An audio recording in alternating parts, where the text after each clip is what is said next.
Welcome to the Advanced Freelancing Podcast. Every week, you'll hear strategies for building your online service-based business your way. And now, here's your host, veteran freelancer, author, and TEDx speaker, Laura Briggs. Hey everyone, welcome back to another episode of the Advanced Freelancing Podcast. I am excited about this one because I feel like it's been a long time coming. It's something I get asked about a lot. It is not my platform of choice that I've never even used it or landed one client. So I was waiting for the right person, and then the right person came across my path. I'm so glad that we connected, and I still find it weird that we've never bumped into each other before in this industry, but now we're working on a project together with a client. So welcome so much to the show, Alex. Thank you so much for being here. Thank you for having me, Laura. I know I'm excited to dive into the world of Fiverr. Yes. So you're the Fiverr expert, but introduce yourself to my audience. Give us a little bit more information about who you are and what type of service you provide as a freelancer. Sure. So today I am a freelance writer. I have been doing it for over 7 years, which is crazy. And I've been doing it for over 7 years on Fiverr, no less. So I kind of have one of those classic, quit my 9 to 5 when I was 22. Started doing a bunch of different things, one of them being freelancing. And freelancing is what happened to, take off for me. And now 6-7 years later, I've been doing it for so long. I've kind of find myself as almost a Fiverr influencer type of person on social media today. I definitely could have never predicted that 7 years ago when I got on a site that you charge $5 to sell your services for. But I am grateful for it nonetheless. So that is where you find me today. That's awesome. And so I get asked this question a lot, and I think that it would be helpful for listeners to hear your answer to this as well. Like when you're young and you don't have any necessarily experience, you don't have a credential or a degree or some type of professional thing that makes you feel like you can be a writer. What was it for you that made you feel like it was something worth trying? I had always liked writing, but I never considered myself an excellent writer. I always thought I was decent at it, but I never thought I was a prodigy or anything. But my whole life, I always liked it. I always had journals. I would write poetry in my spare time, like a freak or whatever. So when I quit my job, I knew at that point in time that I wanted to do something more creative. The job that I had been working at the time was a very non-creative PR, account manager type role that I just freaking hated, beyond belief. So when I quit it, I was like, okay, I think I know enough about myself to know I want to have a more creative, work-life balance, if you will. And I tried a bunch of things. I tried social media management. I tried teaching Instagram classes. I tried freelance writing. I really tried everything. And freelance writing just happened to be where there was the demand. Mm-hmm. So I almost adjusted my expectations for the future around that. And I was like, all right, I have to make my rent here. So writing is apparently what is going to pay the bills. So I'm going to do that. I'm going to suck it up and figure it out. And along the way, I'm glad that I did it because now I've discovered I really love writing. That's awesome. And what I really like about that is that you may not get it right the first time around, or you might need to try 4 or 5 things to figure out what you like. Is there enough demand for it? Is this something you can do consistently? And I think so often, new freelancers focus in on, okay, I have to pick the perfect service, the perfect niche in that service, the perfect pricing. And it's no, you may launch something that you think is going to be a huge success, and then you can't even get one client. And you have to be okay with that and saying, all right, lesson learned, that didn't work. So what else can I try? So I love that you tested different things there. I think that's great. Yeah, definitely. And I will have people write to me all the time and they'll be like, oh, I failed at my first attempt, or what do I do if I fail? And I'm like, you guys, failure is a huge part of working for yourself in general, let alone freelancing and everything. So I always say to them, trust me, I failed at 10 different things before I found that one lucrative thing. So don't put so much pressure on yourself. Yeah. And freelancing is so low risk to try these different things. So do not go out and build a multiple $1,000 website saying that you're a social media manager out the gate and then learn that you hate it or that no one wants to hire you for that. That's why I like job boards. Even though they kind of have this mixed, opinion in the freelance community, they really work well for some people. And obviously it worked well for you as a way to test what the demand was. How did you decide on Fiverr as a place you were going to try to get your first couple freelance clients? So in 2015, when I graduated college and I was working my first office job, it was actually my mom who told me about Fiverr. She always has a beat on these things. And I think I was probably texting her complaining that I didn't feel challenged or something at this job, being annoying. And she said, "Oh, my friend told me about this site called like Fiverr. I think you can earn $5 for things. I don't know. You should check it out." And I was like, okay, I'm kind of bored, so I guess I will. And I hopped on it back when I was 21. And I opened a flat proofreading gig, $5 for anything from a one sentence text message to a 3,000 word essay. And I was just making like $5 here and there. And I thought it was cool. I was like, all right, this can buy a few drinks every Friday or so. That was like my priority when I was 21. So when I quit my job the next year, and I was just kind of sitting there going like, all right, okay, I got to make my rent. What in my life has already been making me money? And I'm like, well, this Fiverr site that I've never taken seriously. So that was it just kind of happened that way. It was never, Fiverr is superior or I'm so loyal to it. It just happened to be there when I needed it and also happened to take off. I'm very vocal about, Fiverr has some pros, but it has a lot of cons to it. And I'm always very honest about those because it has not been a perfect journey on there, but it just happened to be what was there when I needed it. Yeah, I love that. So let's talk about, well, first I want to ask you one question about those first couple gigs, and then we'll dive into those pros and cons. Would that be your similar strategy that you would recommend to someone today in that, like, I know on Upwork, for example, getting the first job is the hardest. And I often recommend people to take some fast, cheap, and simple job, like proofreading someone's PowerPoint or whatever. It doesn't need to be your lifetime service or your dream gig, but you're using it to get that first job over with, get the experience, and get the review. How would you recommend someone go about getting that very first gig on Fiverr? Because I know I'm a big buyer on Fiverr, like the guy who edits this podcast is Fiverr audio editor. So I always am looking for someone who has good reviews and ratings. And it's like, it's hard to give someone who is new a chance, right? So how would you recommend that new freelancers do that? Okay. So I have a bunch of ways to go about this, but I guess my top two things would be open about 3 gigs in more popular categories. So the way to know that is on Fiverr, from left to right at the top, the categories are ranked from most popular to least. And then under each category, the same thing, left to right, the most popular sub gig. So let's say you want to be a writer or whatever. You would go see articles and blogs is the most popularly demanded service for writing. So I would say, even if you don't want to be a blog writer, just what you just said, open the blog gig anyway, because that's how you're going to start getting reviews. You already know there's a lot of traffic in that. So just kind of suck it up basically and write some blogs in the beginning, because those reviews are everything on Fiverr. They are, that's what propels you in the algorithm. That's what gets you clients, earns their trust. It's everything. So I say do that. And then the other thing you can do, which a lot of people don't know about, is Fiverr actually has a little hidden job board within it. It's called the buyer request portal. I have that in a lot of my videos, or you can just find it up at the top there. If you click on it and go into the request, you'll see people requesting work. And if you respond to them and say, hey, I can get this done for you in 24 hours. I'm willing to work with your budget. Let's make it happen. Chances are they're going to go with you. And that's one way to kind of circumvent waiting for your reviews. I love that. Do you find that clients are cheap? Because I know, like, the truth is that it's very hard to find something you would actually get for $5 these days, right? Like, even though that's still the name of the site, most of the gigs, right, are $25, $30 and up. Do you find that there is a cheap mentality among the clients there, or do you think that has shifted?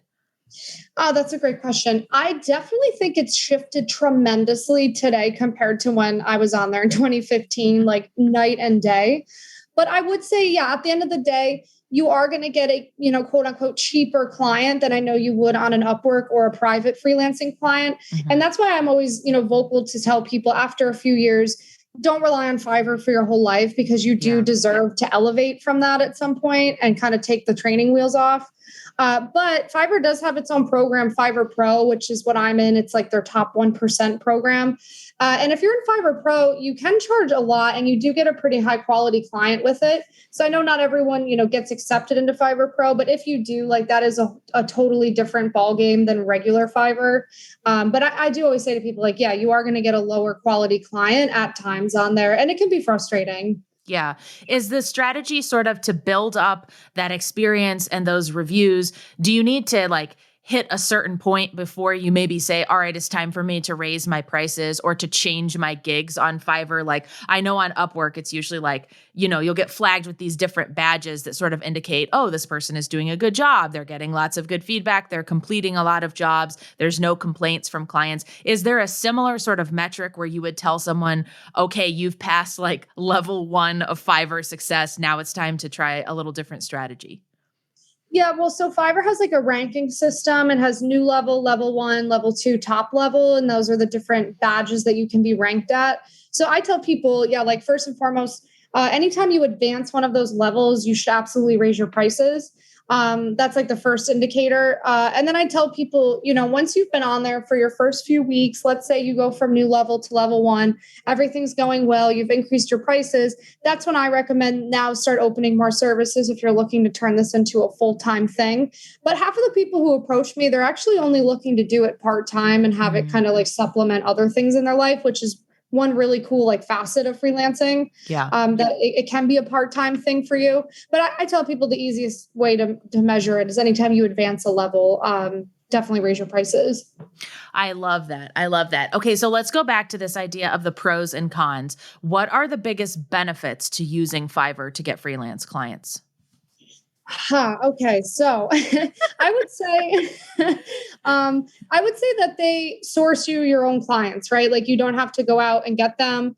While I'm chatting with you right now, 3 people could automatically book my services and I didn't even have to do anything to court them. And it's all said and done. And that saves you a lot of time. I think that's a beneficial system for beginner freelancers who are already trying to learn customer service. They're already trying to learn time management, their craft. They probably don't also have the time to learn sales and marketing and outreach and all of the other things. It might be too much for them.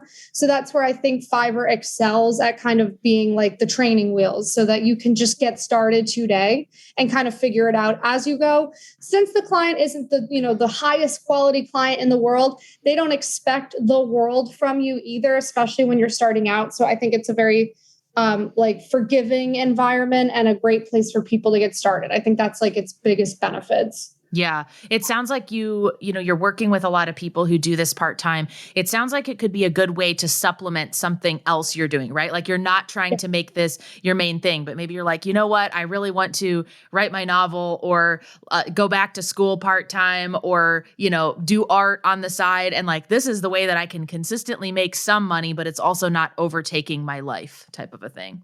Yeah, exactly. It's a perfect solution, especially for people who are trying to become singers or actors or actresses, things like that, where in the past they would, have to wait tables all night. I have a lot of them who can do this just 10, 20 hours a week and pay all of their bills. And then they can devote like another 30 hours per week to actually doing what they want to do for a living.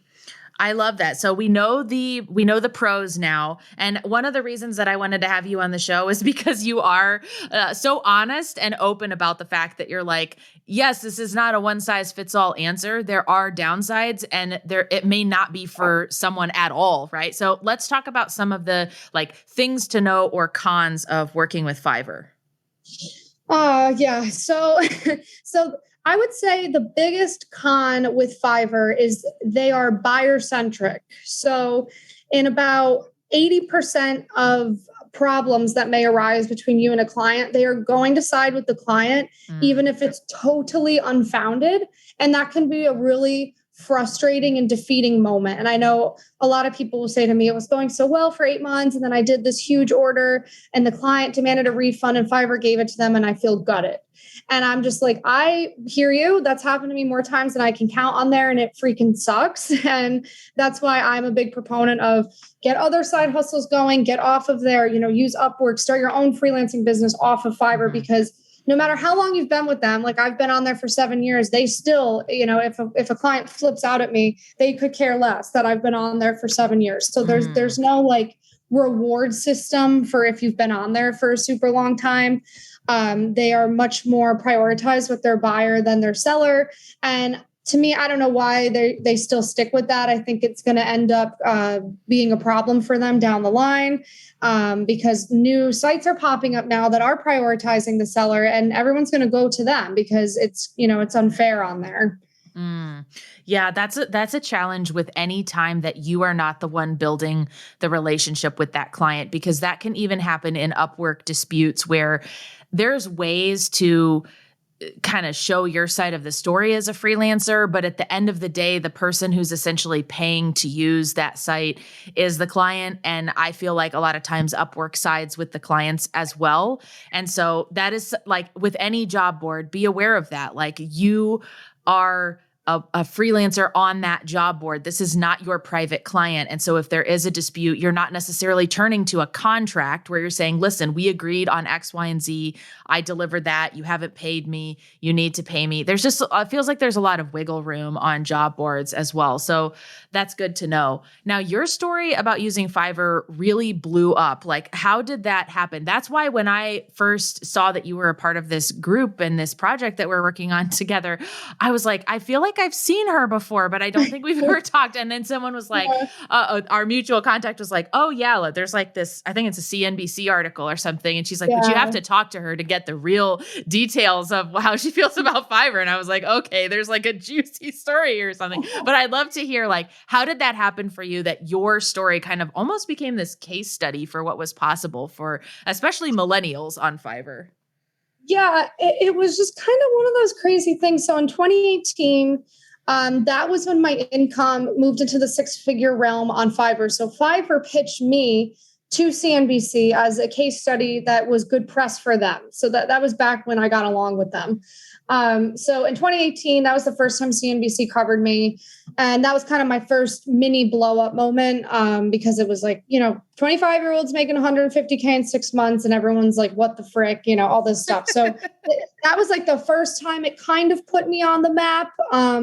My Instagram went from like 0, like, I don't know, 100 followers to like 20K, which was like still like, that's great, and everything. So that was my first like, whoa.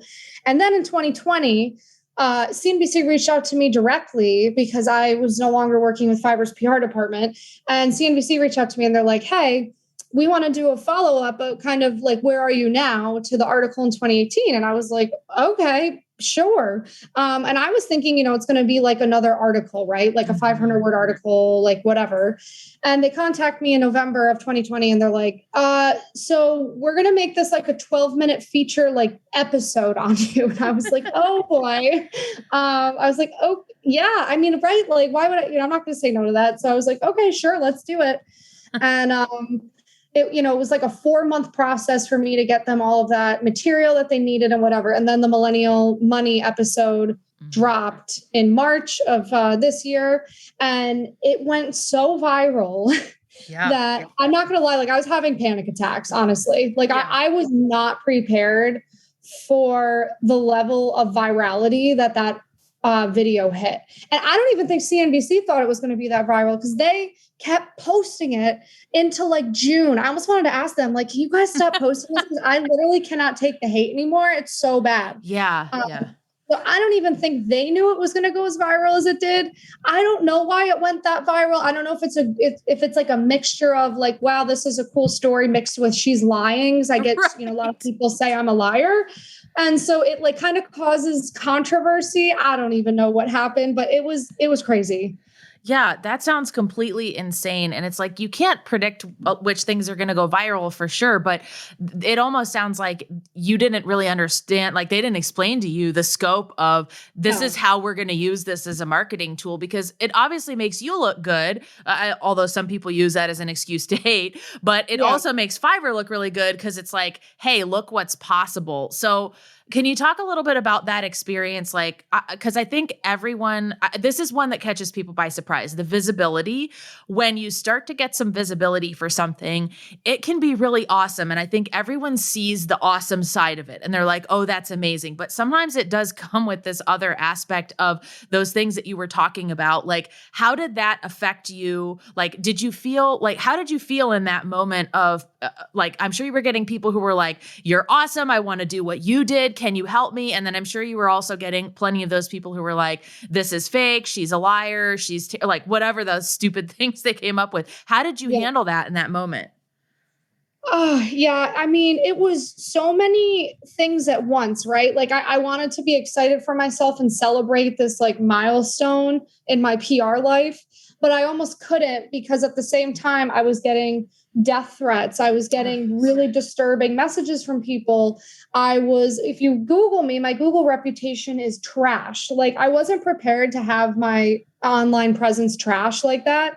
I almost kind of wish like CNBC had helped me out with like SEO or something. Yeah. Because people started putting out articles saying I'm a liar, Reddit threads, they all like rank at the top of my Google search feed. So I was like, great. Now when you look me up, it says I'm a scammer. Like that really upset me because like, I maybe a lot of things, but I am not a scammer and I'm not a liar. So like that really bothered me.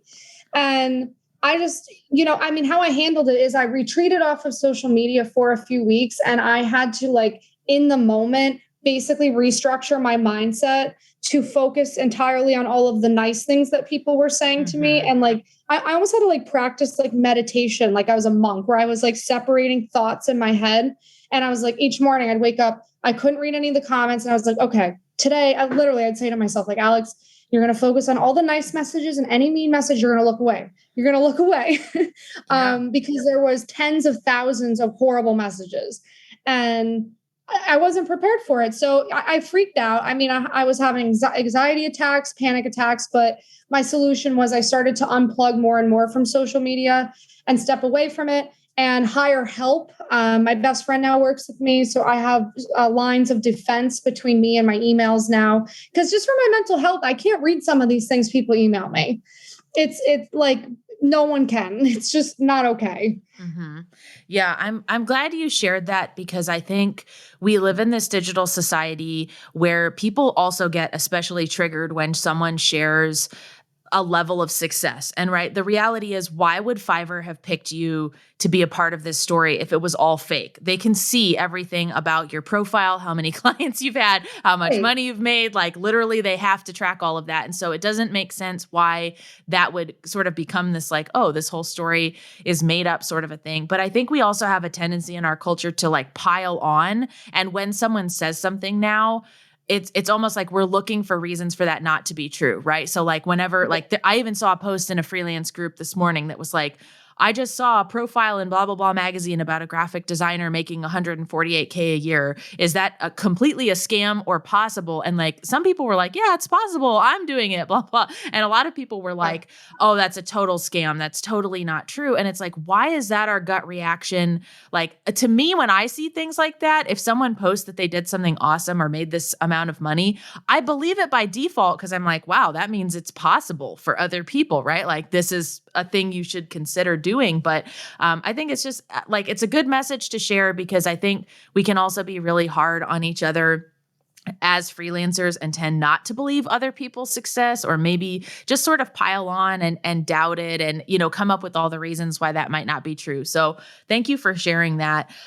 What role does Fiverr play in your business today, if at all? Because I know obviously you're really busy with sort of your own freelance community and helping other people kind of think through these things and make that jump. So are you still active on that site?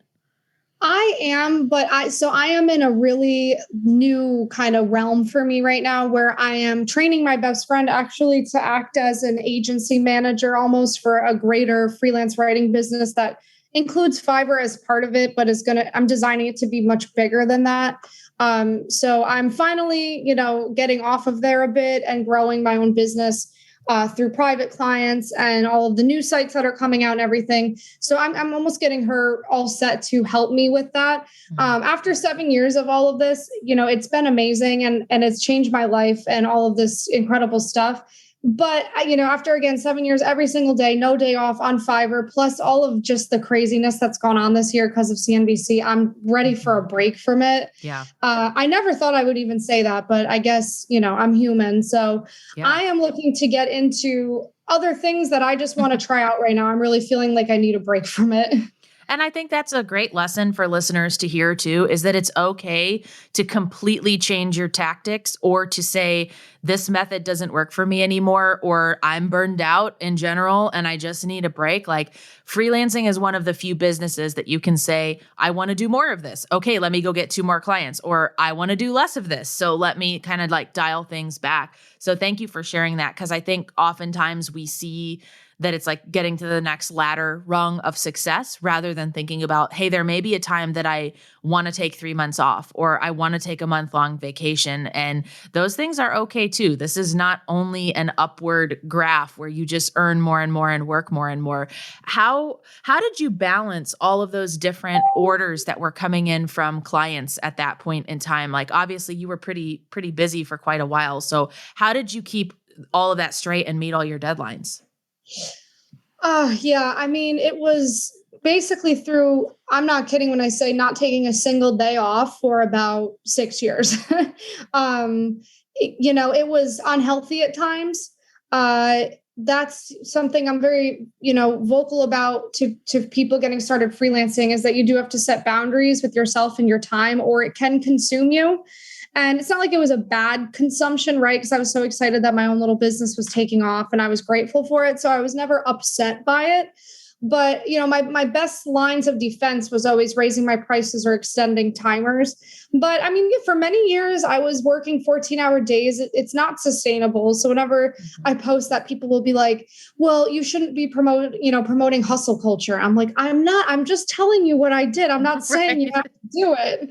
I'm saying maybe don't do it. Don't do it that way. But I mean, I worked every single day for a long time to be able to handle all of the business that was coming in. Because there's that feeling we get as freelancers, especially in the beginning, where you're like, oh, what if all the orders stop? And I should have taken all of those orders when they came in, because that then could have paid my rent 2 months from now when it slowed down. There's always that like feeling in the back of your head when you're starting out. And that's why I'm almost like pivoting my brand now to talk more about side hustles in general to people and encourage people to have more than one, because that way I think you could have a healthier relationship with freelancing or whatever it is you're doing, if there's something else in the background that's also making something. Yeah. And if you need to close one down, or another downside of job boards like Fiverr, like Upwork, is you could get banned, you could get kicked off, they could sell the company and change their policies. Like, you always should protect yourself against those kinds of things. So I like that perspective of having multiple side hustles. And I think it helps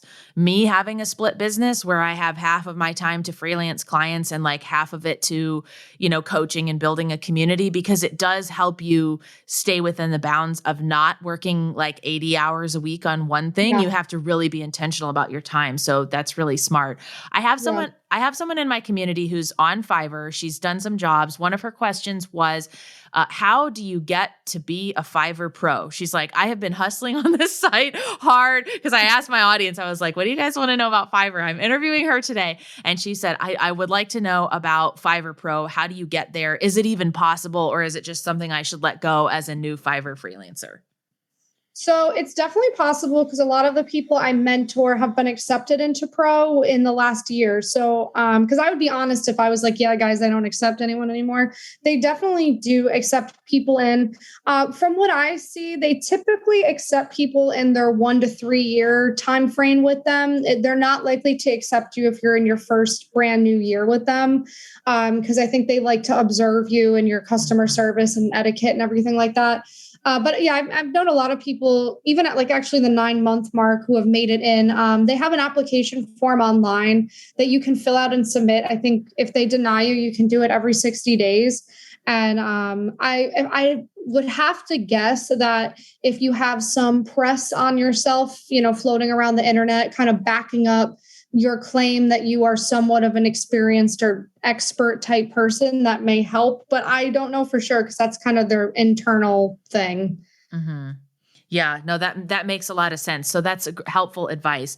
Are there any things that kind of as we wrap up here are don't do's, right? So like we've talked about some things you should do to get your first couple clients and how to work towards getting accepted to Fiverr Pro. Are there any don'ts that you see freelancers making these mistakes on Fiverr that they could have avoided that? Oh, yeah, many of them. I would say anyone listening to this, if you're going to freelance on Fiverr, please read the terms of service like 18 times before you start.